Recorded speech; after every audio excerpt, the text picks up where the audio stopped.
Welcome to Carbon's DIY Garage. Today we're doing another simple preventative maintenance item on this 2000 Subaru Impreza 2.5 RS, and that is inspecting and possibly changing the engine air filter on this vehicle. And it is not like my other vehicles where it is in a box here up front.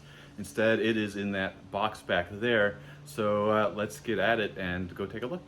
Since this vehicle is new to me, I'm not exactly certain if this is how it comes stock. I'm thinking probably not. There's probably some sort of box that hooks up here, but it was not here when I got the vehicle. So anyway, the air comes in here, and there is a, I guess this is where the rainwater would go if there's water inside the air duct here, but comes into the back.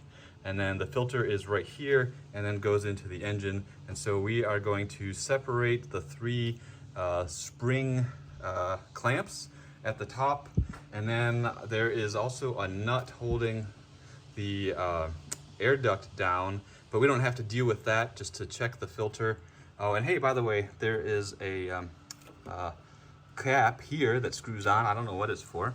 So if you know if this is like how it's supposed to be, if there's stuff missing, comments to that effect would be useful.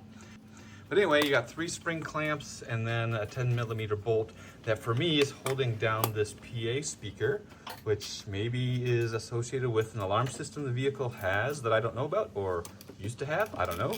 Again, if you know what this might be for or from, comments are appreciated. But anyway, you have to remove this bolt so that you can separate the airbox halves. And with that all taken care of, you can separate the halves, and you don't have to actually pull the box completely apart. Just tip it back and you can wiggle the filter out. And there you go. You can inspect it and take a look. This one looks fine. I'll clean it, just wipe it off a little bit. But looks fine, probably ought to replace it soon, although I'm not familiar. This might actually be a serviceable filter. It could be a K&N serviceable filter. So if this looks like something that I should oil maybe, or clean and take good care of, I don't know. Drop some thoughts in the comments on that as well. But if you're gonna replace the filter, or if you're just gonna inspect it and put it back, then just put it back the way you found it.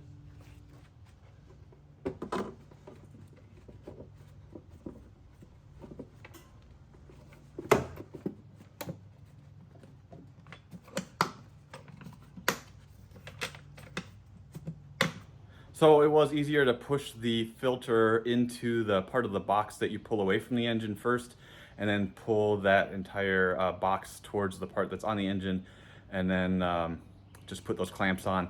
I still got that 10mm bolt and the little PA speaker to put back on. I'll take care of that, tighten it down. But that's it.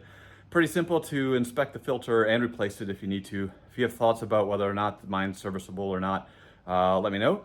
And then, yeah, hopefully this video has been helpful. Thumbs up is always appreciated. Subscribe to the channel, some preventative maintenance videos, also some repair videos as I get working further on this 2000 Subaru that's got 237 or so thousand miles on it. But until that next video, you guys take care and have a good one.